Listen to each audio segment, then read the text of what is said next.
welcome everybody. And now everybody's in mute. And if you want to ask a question, unmute yourself, or you can type in the text, and I will try to read the question out of the text. This is a special episode of Zoom AFM. We invited Professor Igor Sokolov from Tufts University in Boston. And Professor Igor Sokolov had 30 plus years of AFM experience. And I come up with the little video from the website of the nanoscience solutions and this ringing mode that's very interesting, which detects the mechanical property of a soft sample. And I see, why don't Dr. Sokolov, could you give us a presentation on this matter? And if one presentation is not enough, we can have 2 or 3. So, yeah. See here we have Dr. Igor Sokolov, and then talk about the AFM, and then anything related to the mechanical property imaging. And please go ahead. Thank you. Yeah, thank you, Song, for this invitation. And I will present, first it was advertised, how atomic force microscopy can be understood very easily. And I use a few slides, which I typically show to my students. I teach a course about force microscopy and show to my students to understand this technique relatively easy way. You don't need to actually to know anything about even mathematics, just literally about the feelings. And this technique is easy in that sense because it can be explained in this feelings level. And after that, I'll show what is ringing mode. It's actually not only about mechanical properties, about like a lot of properties which can be recorded simultaneously. And from that point of view, it's really cool stuff. Like my talk will be essentially two parts. One is AFM. Of course, most of you probably already know what is AFM, but at least I will show you a few simple slides, which I think you can use for your students and for explain this technique, or even to think about this, how you can use it and what you can and what you cannot do with this technique, and then ringing mode. So what is AFM? Well, technically, it's an extremely simple technique to explain because it's like a small finger.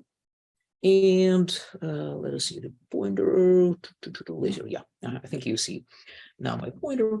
So the heart of this technique is a very sharp needle or like tip, which gently touches the surface. And there is some electronic feedback which allows you to control the force at which you touch the surface. And forces you can really register well and control can be down to, let's say, like 50 piconewtons. For comparison, this is a force typically needed to break one hydrogen bond, which is the weakest, one of the weakest molecular bonds. Or you can develop such a high force, you can really scratch metals. It really depends on the stiffness of the cantilever. When you touch this any sample surface, you have natural resistance because of contact force. Needle cannot go through, so it leads to the deflection of the cantilever, which is detected by a laser reflected from the top of the cantilever. And this laser spot, reflected laser spot, detected by photodetectors and recorded by just let me just switch between these laser pointers. And for example, it's recorded by a computer, and this look like an image with a hole in the middle and some kind of fence around it. It means the brighter is higher. This is typical, one of possible typical visualization of the surface. So the probe scanning, rastering over the surface, giving you some picture. Actually, it's a digital array of numbers. You can present it as you like in 3D or like by brightness. I will not go to very big details about the feedback, which actually allows you to control the force. So there is a feedback which actually keeps load force constant. And the most popular mode is what you just saw above. It's contact mode, which is just direct contact. Or if you really want to work with very soft or gentle material, which can be easily moved, like nanoparticles attached to the surface. So we can work so-called tapping mode or AC mode, in which probe oscillates at resonance frequency of the cantilever, and you simply, again, control, for example, amplitude of these oscillations, because when you touch surface, amplitude decreases, again, like because natural simple limitation, you kind of colliding with the surface. Ups and downs and cons and pros of these modes, it's just a little bit, maybe if you have questions, I definitely will discuss it. But one of the problem of tapping mode, it's poor reproducibility. It's very hard to control force in this mode. And that's why people suggested to developed so-called sub-resonance tapping. In sub-resonance tapping, it's like exactly the picture you see here.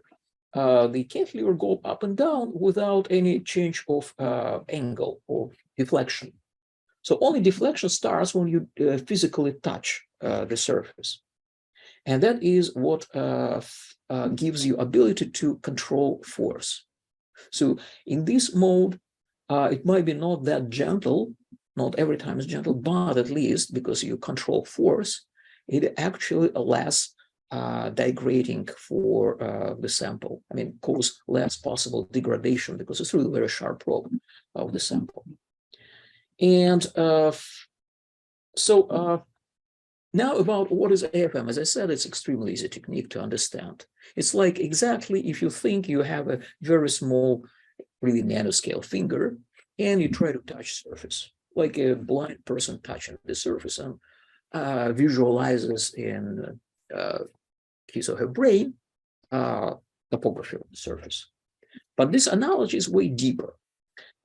Because you can put some magnetic sheath on your finger and then you start feeling magnetic properties. You can put some chemical glue on your finger and then you feel chemistry of the surface. You can scratch surface and it's a wear signal. You can push and feel elasticity or mechanical properties. Or you can even, if probe is conductive, you can connect you to yourself to electricity and try to electrocute yourself through this touch. So then you'll see like conductivity distribution or multiple other electrical properties of the surface. So all that is already implemented, and there are multiple microscopies which are already existing, which can do these feelings or measurements of properties of samples specific to each of these possible implementations. Stretching, wearing, elastic measurements, electric measurements, and so on. And this is a really deep analogy, as I said. If you want to ask yourself question, what can be done with force microscopy, what cannot be done, you just simply keep this in mind. If you have this microscopy, it's like a little finger you really use and really touch the surface. And that will give you a correct answer. If this technique can be used for this or cannot be. So what is ringing mode now? Ringing mode is an extension of sub-resonance tapping. As I said, sub-resonance tapping gives you better force control. And what it means that you can record position of the cantilever at each position of its trajectory, up and down. So up and down, and it moves laterally and touch the other point of the sample. And you have, this is, for example, position of the cantilever with respect to time. So like I think you see my my cursor, don't you? So can you check? Yes, I can see your mouse moving. Yes. Okay, good. So that's where you have cantilever deflecting. So maybe there is some, if you deflect down, it's an attraction. Then you have a direct touch of the sample. Then you have deformation. On the way back, you develop some adhesion. And at one point, probe disconnects. And you have, again, position of equilibrium. So, for example, if you look at this force curves, not with respect to time, but position of the sample, you can easily distinguish if this material is softer or harder by simply changing different gradient of this deflection of the cantilever. And now, what's the difference with ringing mode? Ringing mode analyzes the part of the first curve which is typically ignored in other modes, which is ringing part. So essentially, it's like this part of the signal. If you notice before, actually, it's not shown here. It's simply because it's typically not to confuse customers. AFM manufacturers typically prefer to filter it out. Also, there is other means like why you need to filter it out, but it's more like technical. So, and like how it's compared, how this mode, I don't even describe how exactly it works, of course, I'll do that next slides. But how this mode compared to other existing modes, and mostly it's a contact, tapping, or AC. And AC, DC, it's like the same like alteration current or direct current. That's the same like you have the name of these modes, either like contact, constant DC, or tapping or alteration AC. And peak force QNM, it's one of possible implementations of sub-resonance topic. Peak force QNM is specifically the trademark of Bruker. But these days, almost like any manufacturer has their own sub-resonance tapping by under different names. So number of channels you simultaneously can record. In contact mode, you have like 3 tapping, 3 or 4. It really depends on what you, kind of how optimistic you are. In peak force QNM 6. But, and this is simply names of what exactly you record. But if you look at physical channels to ambiguously characterize the surface, they usually decrease at least by 1, because one of the signals is error of the feedback, which is specific to the feedback. It's not really physical characteristic. So that's why you have like either 2. Here it's even 1, because phase, for example, is very, very irreproducible. It can easily change contrast by simply changing the load force or amplitude. So in peak force, you have like, let's say like 4 or 5, depending on how optimistic you are about what you're doing. Ringing mode actually adds you 8 additional channels of information, and it all recorded simultaneously. So what it means, 8, it's like 8 dimensions. For analogy with optical microscopy, you have like 4 dimensions, so it means like 4 different channels recorded simultaneously. I think the most developed optical microscopy has like 5. So, or 10 is actually not commercially available. 8 is already commercially available right now. I think 10, but Yuri, who is CEO of the company, actually, he can correct me. We actually, sorry, we implemented the 9th, so it's available right now commercially. Okay, so it's right in between. Okay. It's 9 channels. So if you add these guys together, so you have up to 15, well, 14 channels recorded simultaneously. So it's like a huge amount of information compared to these previous modes. And of course, you can say, like, why do you need that many? All of them are actually physical. It means it's not just kind of a difference in, like, I don't know, you take square of your signal, you get another image. No, it is something which is physically meaningful, and it's absolute values.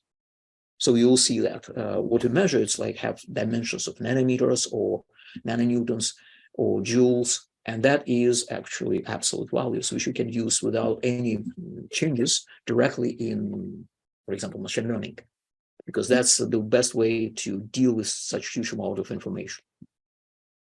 So this is an example of, I think, one of the previous, no, I think it's pretty new. So it is a ringing mode, which requires like definitely additional monitor to see if you want to see like all additional 9 channels. So that's, and yeah, that was developed in my lab, but later was commercialized by this company, Nanoscience Solutions, which AFM-NSS.com. That's picture I take from them. So what exactly ringing mode can record? And if I really give you a taste of all these channels, what they're about. And so like the what already implemented is in dark, and the green one, it's like, I think one of them is implemented already in this mode, but we keep increasing modes because technically it turned out it's extremely rich information. And so I give you a feeling about a few of these channels. So, and you will probably have some idea where it can be used. So essentially it's an enabling technique. So this is a simulations of two channels, which are probably the least obvious that you can really record it. For example, at each touch, we have the neck pulled by the action of the probe. And we can record height of this neck at each touch and create a map of this distribution of this neck. Or you have these red molecules, like maybe dangling bonds or really molecules. We can also record length of these molecules. And after that, yeah, that's like where it's called ringing mode, because after disconnection, it just does this like ding. And after that, the probe is going across the surface, rastering in raster mode, and creating your map of physical properties of your sample. I call physical because mechanical is only part of it, because adhesion, for example, it is not really mechanical, it's more like a chemical or something like that. So how this work, and why we can even do so many duration of so much of information. So what we found, and this is the part of the force curve, cantilever versus time. So after disconnection, which happened, let's switch to laser pointer. After disconnection, it's a point of adhesion. The probe goes up and cantilever goes up and down, and probe together, and start to oscillate and dissipate energy. And what we found, that was actually the actual birth of quantitative ringing mode. What we found that with all this oscillation of the cantilever, about half a micron to 1 micron above the surface, Q factor is constant, which means that we are dealing with simple harmonic oscillator. And it is true for both water and air. So it means that we can really, if we can record the whole trajectory of oscillation of our cantilever, and then use a simple formula for harmonic oscillator, if you know Q factor, simply to calculate what we call a restored or averaged adhesion. Averaged because if you have regular hardware and software force microscope, it is recording this signal digitally. So it means that to catch the adhesion point, you have to have really very high digitalization rate. It means higher speed electronics, which will be quite expensive. And most of modern force microscope even don't have that electronics built in, because it really doesn't make sense to put like very high resolution and expensive electronics, because it's not really used by any other modes of regular operation of force microscope. That's why to implement ringing mode, we simply created some add-on. It's something which can be attached to pretty much like any microscope. And and then when you record the whole trajectory, you are not really relying on only single point. Single point is not only problem of digitalization, it's also problem of noise. The more information you have on average, you average out a noise. And that is an example. We looked at the surface of human skin flake and simultaneously recorded restored adhesion and a regular adhesion, which is recorded in peak force typing. So this is like a bigger picture of the same two channels recorded simultaneously. And you may see that, for example, here you have like some spots which are clearly like dots, clearly seen, versus peak force typing, it's like more washed out. And so that's a result of essentially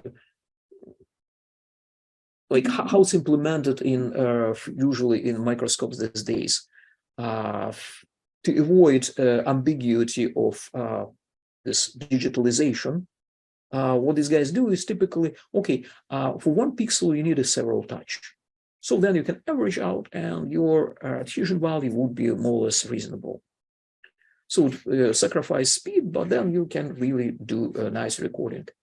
So the speed and signal to noise factor. Signal to noise is the major factor here. So that's like where you see better images in ringing mode. Although it's not really the adhesion, it's a restored adhesion. What this restored adhesion can just give you? Technically, maybe just one slide back. You see that actually restored adhesion, when you extrapolate to the past, this signal is not the same like adhesion.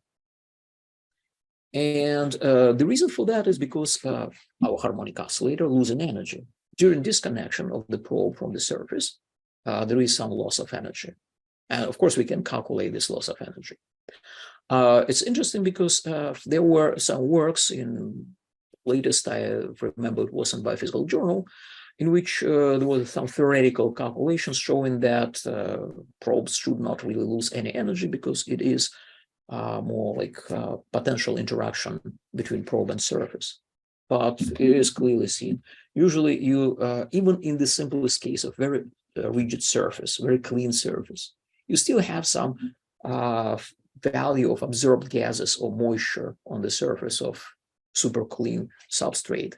And it still results in maybe a small one, but very detectable loss of energy. So where this restored adhesion can be used, again, like very high signal to noise ratio. This is, for example, polystyrene, a sample of polystyrene with a low density polyethylene like discs embedded in it. And after a couple of years, you can see that this low density polyethylene become crystalline. So it really gets crystallized and you can very easily detect it. So this is 2 by 2 microns, and you can see lamella phases here, which is about like 20 nanometers. So just an example. What about other channels? I said like many of them, but I explained only one. So technically, you can get different heights. Why different heights? Because regular height of force microscope, it is recorded at the moment when probe push down on the surface of sample and develop full contact with the force, which is supposed to be like set point force. But technically, we can record position of the sample at the moment of disconnection or zero force, or even last moment of disconnection where energy was lost last time. Almost like when these molecules were disconnected from the cantilever. And this is an example of the same, like polystyrene low density polyethylene blend. And you can see a cross section and cross section of zero force, which is 1. Oh, sorry, like regular force, which is 1, zero force, which is 2, adhesion height recorded at the adhesion force, and this final disconnection where the molecules are stretched. And you can see quite a big difference for low density polyethylene, while there is very little or close to none differences in polystyrene. You can say that, of course, you simply almost like have some noise in the final disconnection, which to some extent makes sense because you split like you stretch one single molecules, and it's known that it's like stochastic. But still, this noise is not completely noise. There are some patches on the surface, which you can see if you look not at the cross-section, but in 3D. For example, this is a little bit higher resolution of this low-density polyethylene, and you can see that it's regular height, peak force height, low-density polyethylene squished down, and you see some artifacts here, but like it's pretty much on the same level, almost like polystyrene. But if you go to that adhesion height, you see that you actually pull up quite a lot. So, but if you go to disconnection height, it's the height of the sample position where molecules were like last touched our height of the molecules. last touch the probe. And you can see that you first like already start actually a lot of molecules to pull in these dots around, which immediately tells you that there are a lot of dangling bonds there, which you can easily stretch. And there are some areas like bumps, which like you can actually see some from here, but they are way more pronounced here. It means again, like it's easier to pull off dangling bonds of polyethylene in those areas. The same about height of the molecules and neck height.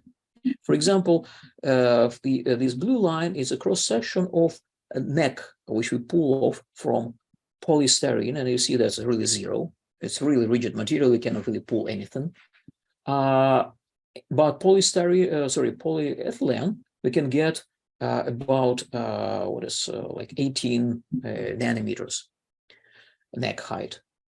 But if you go to pull off molecules, you can see that actually polystyrene actually give you about the same, like 18 nanometers, but now it's actually molecules you pull off, which is quite interesting because technically it's not really clear even what it is. So if you go to dangling bonds, or like some polymer chains that you can pull off from the surface of your sample, you can see that polystyrene can give you like definitely good value.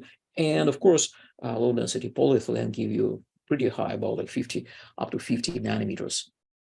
So that's and like again, like you can really see the energy losses, maps of all these properties, and pretty much like all that. Just to give you a feeling, if you just look at cell surface, for example, this is malaria cell, which is infected with malaria parasite, a red blood cell, which is infected with malaria parasite, and just topography gives you close to nothing. But if you plot these two channels, neck height, or better say like height, superimposed neck height, and the green one, it is size of the molecules attached to this cell membrane. So you can see that, for example, these bumps, which you barely recognize on height, it is quite bold. So there is no these molecules attached to it. So these molecules are like a calyx, like mostly polysaccharides. And so it's like interesting how this parasite propagates, because it gives us some idea about the mechanism. So it's really interesting. And melanoma cell, if you look at disconnection length, again, distribution of molecules on the cell surface, you'll see up to like 250 nanometers full of molecules of like a calyx.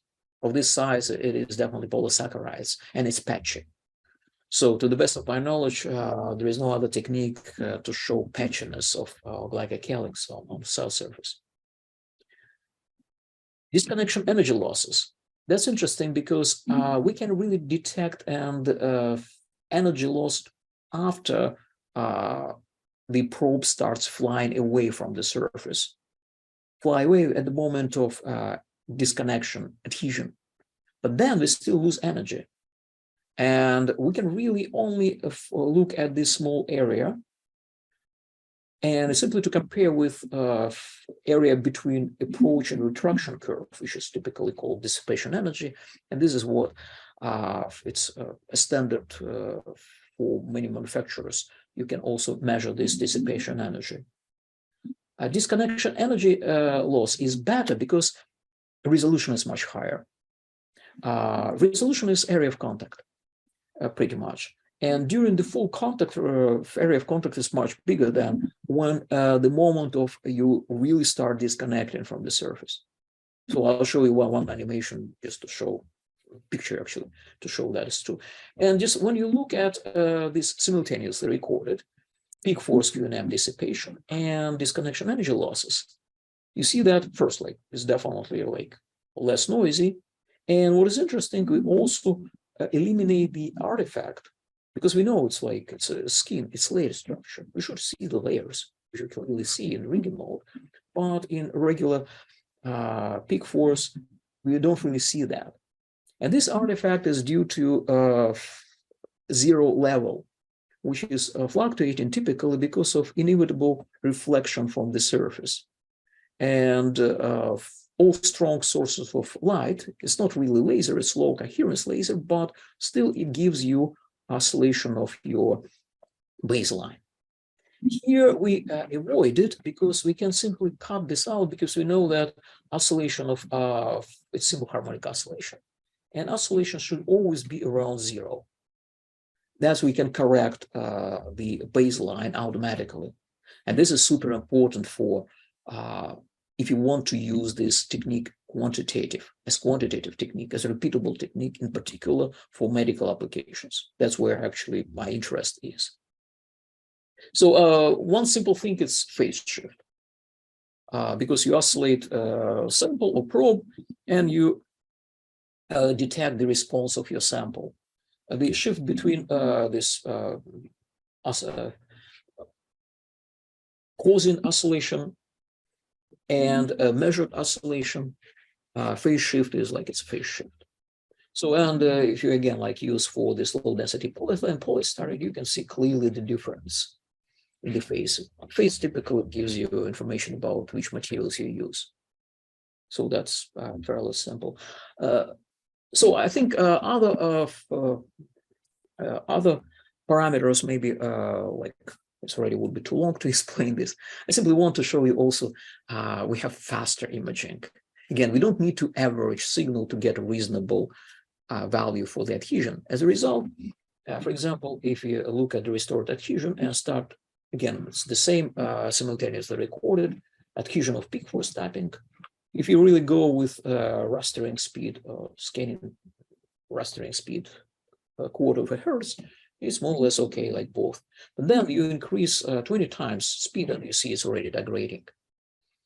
Of course, we still have degradation, of course, in our imaging at that speed if you really want to process it quantitatively. But visually, you can clearly see these lamella phases. And it's a mix of polystyrene and polycaprolactone polymers. And this is what I said. If you really want to look, for example, at heights, at regular height and compare it to the adhesion height. Regular height is recorded at the full force, and resolution is approximately area of contact. But with the adhesion, area of contact is literally very small because it is like disconnection from the neck. And of course, the softer materials you have, this should be the bigger and bigger discrepancy or improvement in the change of area. If you use, for example, polyurethane, which is relatively rigid material, it is 0.5 gigapascal, so it's definitely quite rigid. We still have increase of about like 5 times. And 5 times increase in resolution, it's actually pretty substantial still, because it is, if you remember the latest, one of the latest Nobel Prizes for super resolution, so-called super resolution. Well, of course, it was for optical microscopy, which is extremely popular. It was only like 4 times increase. So it is substantial. Yes, speed is there. So one general question, can ringing mode work in water? Yes, for example, this is sort of self-destructing imaging, because polyethylene and this polystyrene in water, it's a film, it's not really super stable, but we can do it really in water. And this is regular peak force, and this is how restored adhesion look like, for example, in water. So you can actually use it. It's a question like where you use it. It's a relatively new technique. We have like a bunch of papers unpublished as yet where we apply this technique to multiple things. It was one small proceedings published about if you use nanoparticles, what we can actually see the quality of molecular code on these particles. This, for example, is sodium acetate nanoparticles. And we can look at distribution of, for example, adhesion on the surface of these particles, or property of the material of the particle, which is neck height, or disconnection distance. length of the molecules coating these particles. And you can see that it's really quite different. For example, neck height is indication of the materials being homogeneous, well, relatively homogeneous, but you have some patches of molecules around it. So maybe just like a few slides about how to handle that amount of information. And this is actually not that difficult with the help of machine learning these days. And we are developing now what we called mechanospectroscopy, which hopefully will be done very quickly, probably like in a month, because we have already almost like all data. But I cannot really show it to you because of collaborators and university right now kind of put a ban on like showing before it's submitted. But as soon as like, it's really fascinating how well you can distinguish which material is which using this approach. But meantime, like think about only ringing mode. I said only because technically we have another mode which can also be added, which we call the FT nano DMA. But that's I think would be too much to dump on you information. So even if you have this like 50, so like you can characterize each image with parameters. Well, technically, there are multiple approaches you can use machine learning. Easiest way, if you literally translate your image into what we call surface parameters, which are well known, like for example, like roughness, directionality, fractal dimension, and so on. And it's mostly used in engineering to characterize different surfaces. And there are about like 30, actually, like there are more than 40 or 50 of these parameters, but many of them are simply redefinition of other parameters. So if you kind of want cross correlation between different parameters, no more than about 75% or 51% better. It's about like between 20 to 30 parameters indeed, like you have to characterize each image. Then you have about like 400 up to 400 novel parameters. And this is not too far from what people use to characterize activated genes, for example, in genomics.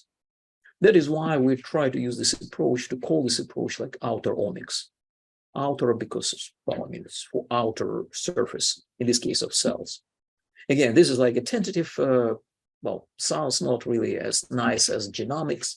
So if you have any ideas about how we call this, we can definitely try to do that, and we'll refer to your suggestion. So please feel free to suggest anything better than outer omics. So how to do that? And this is, again, like multiple approaches to do that.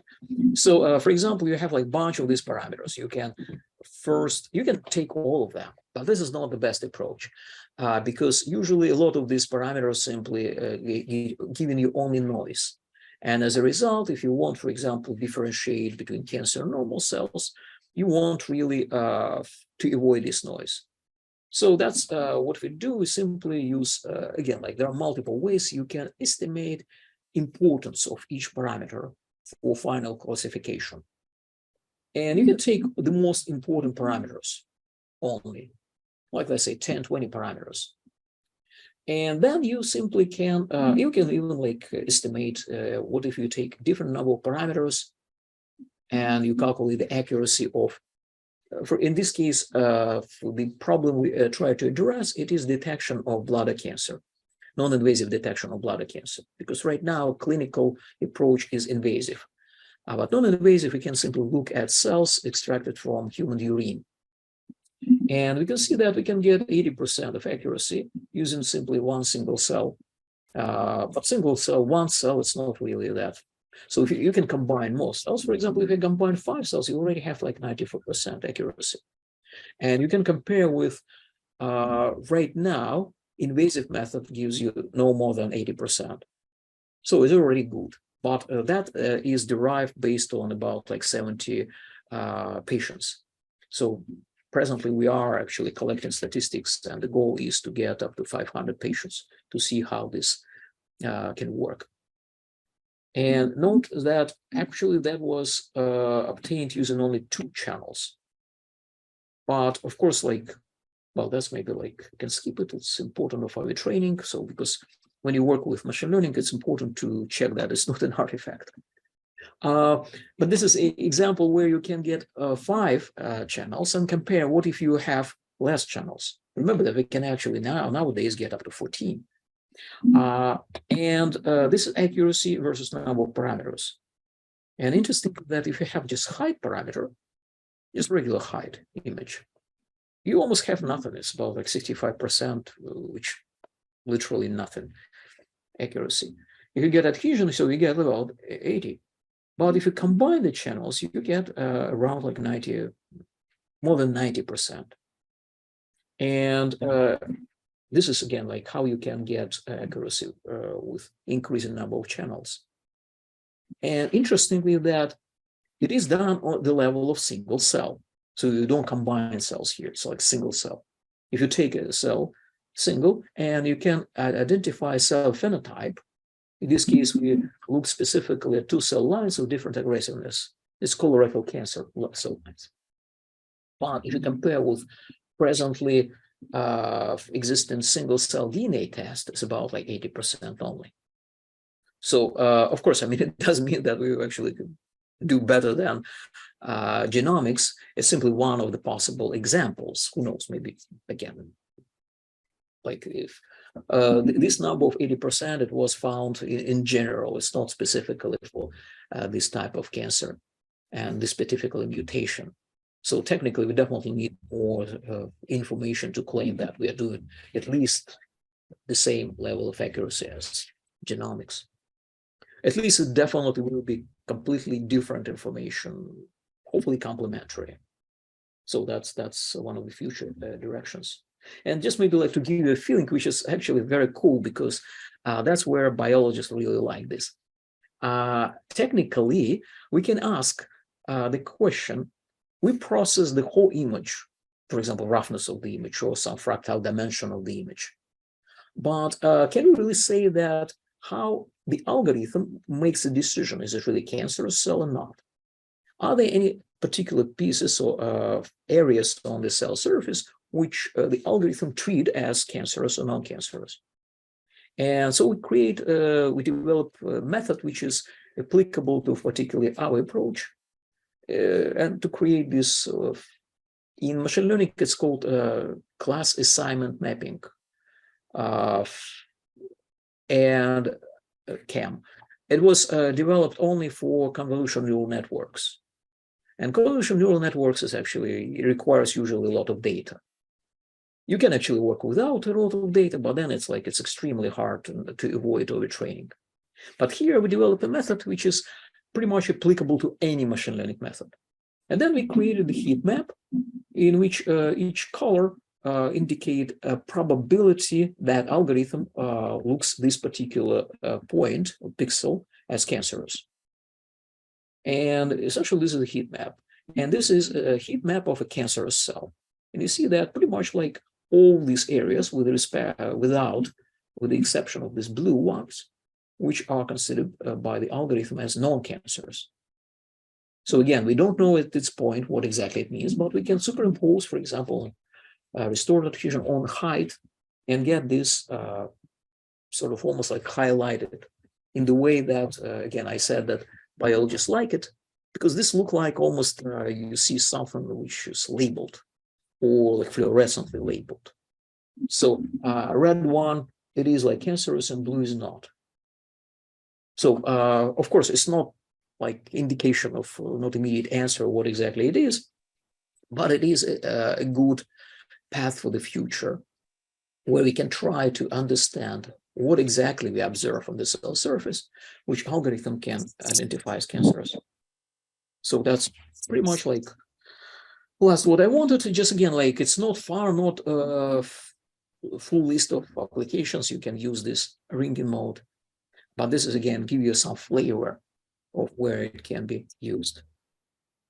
So in conclusion, so we can really, this ringing mode really can provide you wealth of information. One important, super important part, it requires close to zero learning curve because it's really like plug-in technique. You don't need to do any other calibrations or any other things compared to just a regular calibration of force microscope. You literally push one button there, which synchronizes phases at the beginning. And technically, even then, it's just, it's as soon as you like record this number, so that will be like a constant for the majority of your applications. And after that, you simply have like additional images recorded simultaneously, and you can use these images for whatever you like. Some of them are really good indication, giving you higher contrast between different materials. But when you combine these channels together, you can get like a lot of information about even judgment to understand what exactly happens on the surface. So, and importantly, that it provides quantitative results. Quantitative, it means actually better say repeatable, because I think word quantitative, it's overabused these days. Because like, of course, what you record is it's numbers, it's quantitative. But important thing, if you can really do it repeatable. And that's where this ringing mode was created from the beginning, because we wanted to use it for medical diagnostics. And suitable for multidimensional spectroscopy, but that's, I promise, like maybe to give you update in the future, because that's where a slightly different approach, but allows you to use this information to judge what exactly material you get under your probe. So that's definitely be interesting, because resolution of force microscope is way higher than anything what is available these days for resolution, spectral resolution purposes. So of course, all this work was done in collaboration with multiple external research groups, and with the help of postdocs and senior researchers. Here, Maxim Dakukin was definitely the driving force to commercializing of this technology that I mentioned. And PhD students who are working right now in my group already left. And even some undergraduate students, like it was, and ironically, even one high school student, sometimes high school students, I mean, boy, so sometimes I start to hesitate about the need of education, because high school students can actually learn so quickly, some of them, of course, and be as productive as not even undergraduate, but graduate students. This guy, like Andrew Wang, so he actually he worked in the summer and 1 month during semester, and he co-authored on 2 papers. And right now it's in Harvard, which is not really surprising. So, and of course, like support in this country starts for $. It's like a bunch of agencies which we are thankful for helping us to develop all these things. Mm-hmm. Thank you. So, and if you have any questions, I'll be glad to address them. Well, thank you for the presentation. Anybody has a question, you could unmute yourself and then ask. Before everybody else, I would like to ask my question is, the ringing mode itself, you're doing off resonance tapping, and are you using a dedicated piezo on the tip, or are you use the whole scanner to do the up and down modulation? Right now, we use whatever is available on the microscopes. If not, we can actually, we have the way to introduce this mode. And typically, it's what you have. Because oscillation, you want to pull off long molecules, so it's better to be linear. If you have old piezo in your cantilever holder, so that's probably will not work, because it is highly nonlinear. It's okay to induce oscillation, but you cannot resonance oscillation, but you cannot really get like a big up and down. So for that, we use regular scanners. And typical, it's 1 kilohertz oscillation or 2 kilohertz oscillation. If you want higher, it's typically you need a special dedicated scanner for that. And many companies right now introduce second scanner for those purposes. But if you have an old AFM, so you can use again like 1 or 2 kilohertz is perfectly fine for getting nice images. And again, like it's not necessarily the faster the better, because what you measure, it's time dependent. So you change physics if you do it very fast. So that's, for example, this neck height is definitely indicative of viscoelastic properties of material. You need a big range, basically. Yes, and then of course the range, yes, because it's like physical speed. So that's why this is typically you can use both, but if you really want to use a small scanner that you have to check a linearity of that. If it's relatively linear, yes, you can do, and it can produce like sufficiently high amplitudes.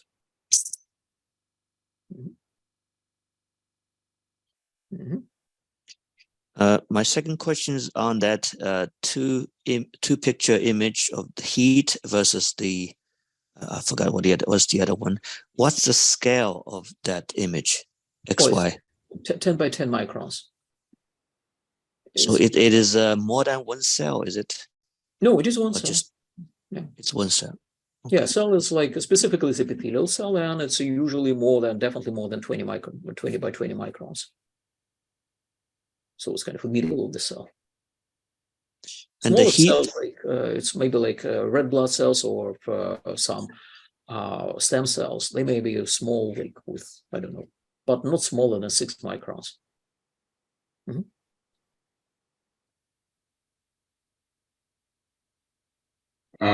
I have a question about basically similar to what Sam asked first. Basically, you attach additional electronics to get all these function features with multi-channels. So would you say if any AFM has a peak force function that can be implemented with your additional electronics? I think it can be implemented to literally any AFM. We started with a 25 years old multi-mode, which worked on this Windows NT. We didn't have any peak force, anything like even close to that. And we implemented this mode. So technically, yeah, you can run. So technically, you don't need AFM that has a peak force function, right? No, we don't. Peak force mode, sorry. We don't need. Right now, it's directly working on plug and play for Bruker's instruments, for Asylum instruments, or all sorts of instruments these days, and NanoSurf, but and the GPK also. But for example, Agilent, if you have this signal access or kind of break box or something like that, it should really work. So I saw it, but we never really tried.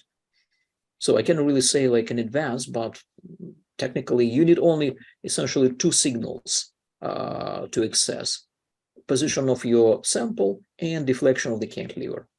So if we have access to those 2 signals, so that can be attached to pretty much like any microscope. Okay. All right. Thank you. My pleasure. I see some questions online, like how fast is that compared to, say, Bruker peak force? It really depends on your applications. Well, the example I showed was I think where this speed was, yeah, here. If you want to just get some quantitative feeling, so it can be like up 20 times faster. But when we compare with really highly quantitative and repeatable ways, so then we see that technically we can get increase of 4 times. Right now we have technology which already was patented, and I think it will be implemented quite soon in ringing mode, which allows to increase this highly quantitative way of measuring 10 more times. So that would be like pretty substantial. Yeah, but right now it's only like, again, if qualitatively like up to 20 times, quantitatively 4 times. So any other questions? I have a question. What you've shown so far is a lot of relatively softer plastics and cells. And for imaging of this sort on more hard materials, more inorganics, how sensitive is it to absorption of water and other organics on the surface? Or I guess another way to say that is, if you're imaging over a period of time or for samples that have aged, what is the sensitivity to the environment? Yeah, of course, because you'll image simply aging. Of course, you can clean. Definitely, if you put it outside, you get a lot of dust. So that's probably not very interesting. But there is a native aging. And that's really interesting, because one of the projects we are studying is exactly aging of polymers. And that's where you can detect at very, very early stages. So that's actually save a lot of time, because you don't need to wait years before you see the aging stars, because stars usually on near the surface. But again, that still depends on your sample, because for example, many inorganic, even like super clean, we actually haven't published it, but we just, I think, very close to submitting it. For example, super clean silicon wafer. It's like, what could be cleaner than that?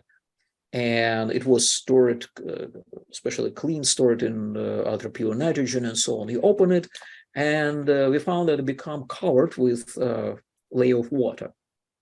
And we can measure, for example, energy of losing when probe disconnects from the surface. Because of this water bridge, it loses some energy. And we did analysis in different humidities, because there is a theory which predicts you how much energy you lose if you know geometry of your probe, and we see perfect agreement. But we can measure it. We measure depending on. So I would say that again, from definitely we see big difference on of this, for example, energy losses or size of this layer, because you don't need molecules on the surface. You have liquid layer. You can measure like how much you stretch this like neck of the layer, and so that's always the result observed on the surface, no matter which material you have, and it depends on humidity. For example, polystyrene, it's a hydrophobic material. There is no dependence. So that's other kind of interesting thing. You can play with humidity to see the contrast between different materials, so you want to understand what you deal with. So humidity is really important. All that can be done in liquids, so then that's also like different dimensions. As soon as you have transparent liquids, so that's perfectly fine.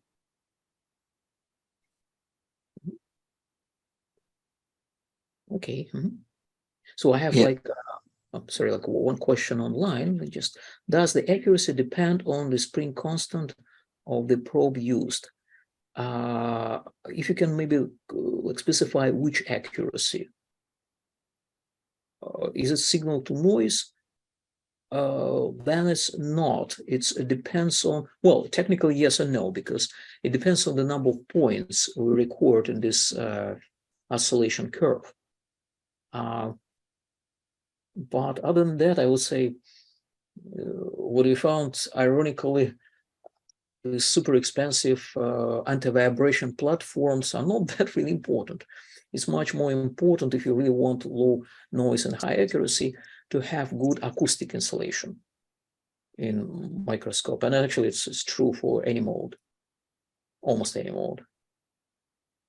So, but I guess this question is more like if you choose different spring constant of cantilever, how much does it impact your measurement?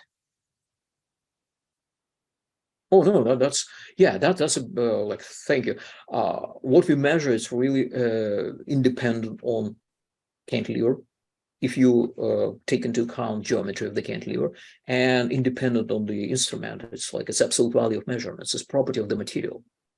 So from that point of view, it should not be, unless you have a change of physical parameters of your measurements. For example, this like speed of oscillation. If you keep the same speed, both vertical and lateral because you're still during for this vertical oscillation, sample still moves laterally. So you have some kind of friction measured as well. So as soon as you keep those parameters and of course humidity and so on constant, they will get the same, should have the same results. So in the oscillation of harmonics, to define correct adhesion for sample, corrected adhesion, restored adhesion. No, it's not dependent on spring constant. It's just definitely. It's mostly higher spring constant gives you higher oscillation frequency, and as a result, you have like this faster decay. So as soon as you don't get to too high oscillations, because our electronics still has a limitation, so we need to really to be able to digitalize it accurately. So that's should be fine. Right now we work like below 100 kilohertz oscillation frequency, between 50 to 100 in air. In water, definitely it can be much lower. Thank you. So any other questions?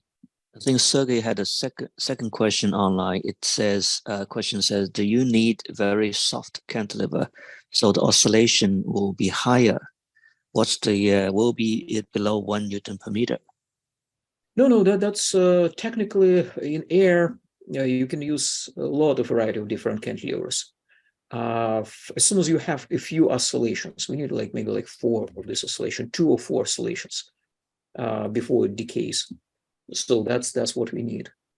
And it's not the softness of cantilever is literally its resonance frequency, what is important. But how soft is really secondary. It can be very stiff cantilever as well, for example, in water. And if you want to develop some detectable adhesion, it's better to have more dull cantilever. I mean, more dull probe. Because don't worry about a resolution, because again, like when it disconnects, at least those channels which rely on the adhesion disconnection will be still relatively high resolution.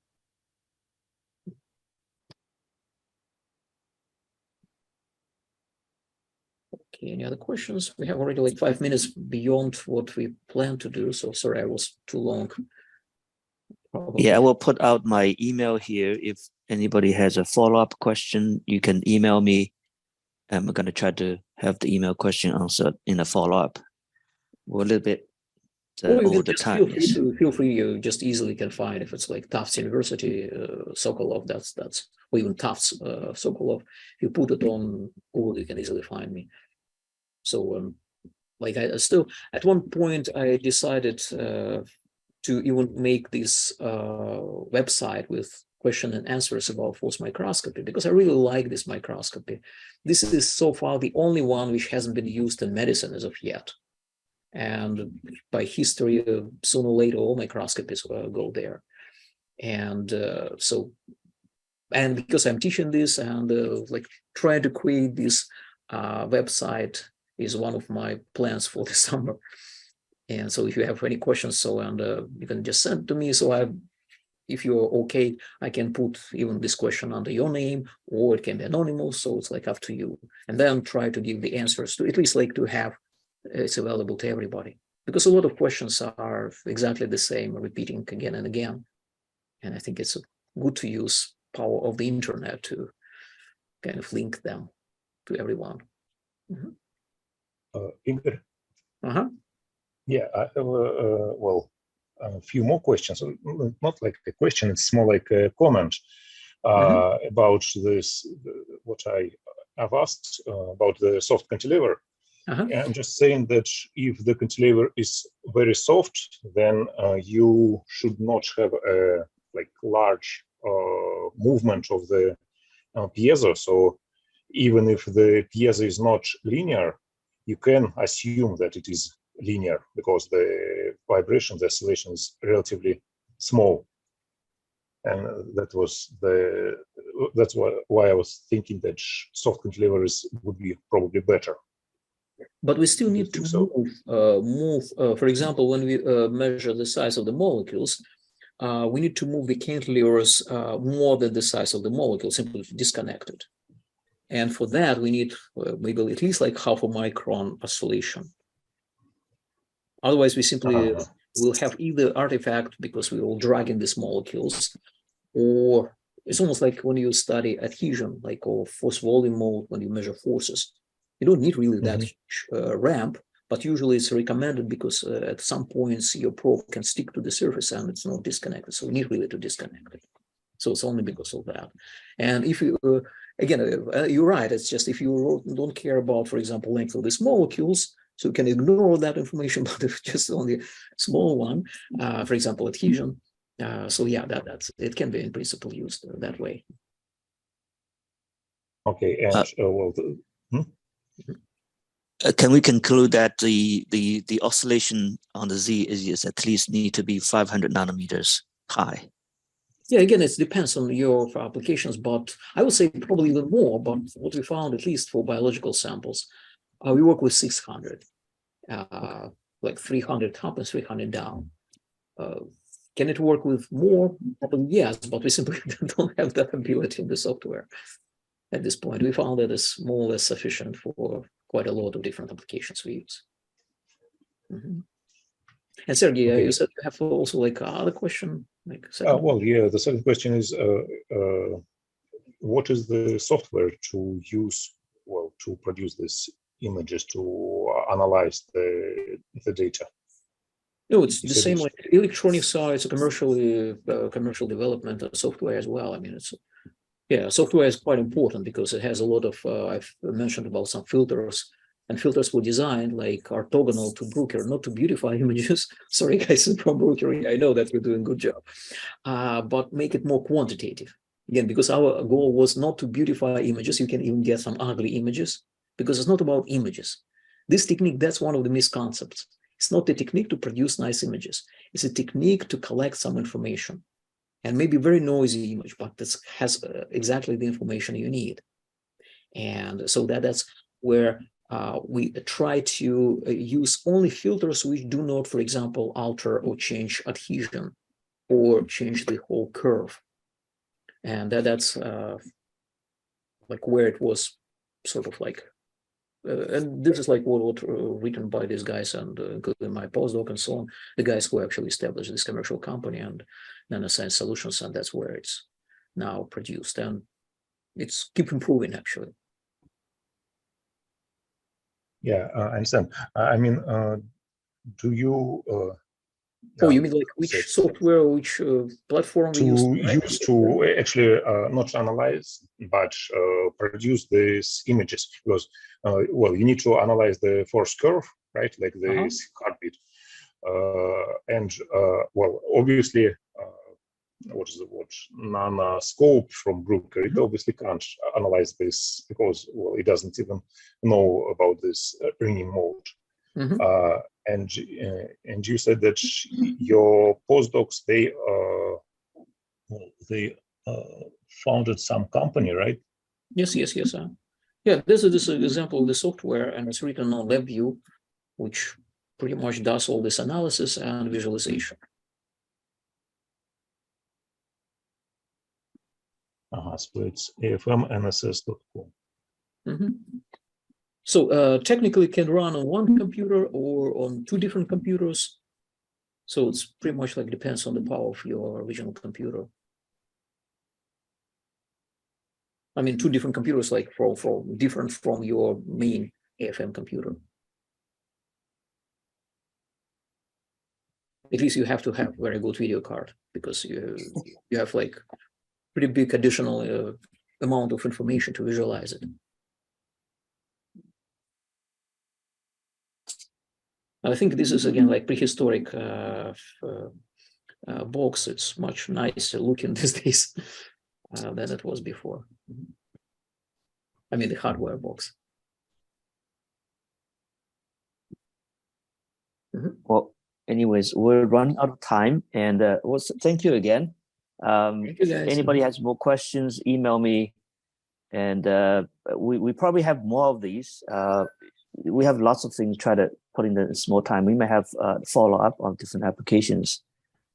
Then thanks again. I'm going to stay here for a couple more minutes. If you want to have more questions, please ask. Then I'm not going to shut down right away. And yes, and thank you for everyone's time, and see you next week. Thank you.